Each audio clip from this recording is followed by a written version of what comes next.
હાલમાં જ ઉધનામાં એક સીસીટીવી વાયરલ થયો હતો કે જેમાં બે નાની દીકરીઓની છેડખાની કરતો એક વ્યક્તિ નજરે ચડ્યો હતો. આ સીસીટીવી 8 તારીખના હતા. 9 તારીખે પોલીસ પાસે જ્યારે આ વિગતો સામે આવી ત્યાં સુધી કોઈ ફરિયાદી પણ આવ્યા ન હતા, પરંતુ પોલીસ પાસે જેવી વિગતો આવી પોલીસે અલગ અલગ ટીમો બનાવી હતી.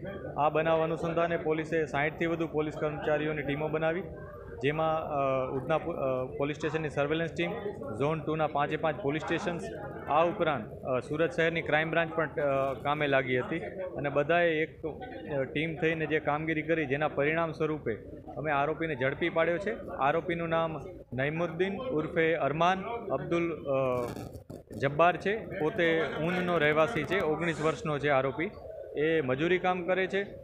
આ કામગીરીમાં અમે 700થી વધુ સીસીટીવી ચેક કર્યા છે અને આરોપીથી શરૂઆતમાં અમે ઘણા પાછળ હતા, પરંતુ સીસીટીવી ફોલો કરતાં અમે અલગ અલગ જે અમારી ટ્રેનિંગ હોય છે એના ભાગરૂપે આરોપી સુધી પહોંચી શક્યા હતા અને છેવટે આરોપી પોલીસના હાથમાં આવ્યો હતો. આરોપી એ જ છે એ બાબતે કન્ફર્મેશન પણ અમે લઈ લીધું છે. આ ઉપરાંત જે ભોગ બનનાર છે એમની પાસે આસપાસ જે લોકો આ ઘટનાને નજરે જોનાર હશે એમની પણ અમે તપાસ કરીશું, જેથી આ જે આરોપી છે એના વિરુદ્ધ સારો એક કેસ તૈયાર થઈ શકે, એને કાયદાકીય પ્રક્રિયા મારફત કડકમાં કડક સજા અપાવી શકીએ એ પ્રકારનો પ્રયાસ પોલીસનો રહેશે. જે આરોપી છે એ મજૂરી કામ કરે છે, છેલ્લા 2-1 વર્ષથી સુરતમાં રહે છે અને અત્યારે કઈ જગ્યાએ કામ કરે છે એ પણ તપાસી રહ્યા છે. અગાઉ ક્યાં હતો એ પણ તપાસી રહ્યા છે.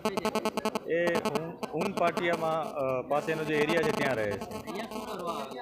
એ અહીંયા શું કરવા આવ્યો તો એ જ અમે તપાસી રહ્યા છીએ. હજી આરોપી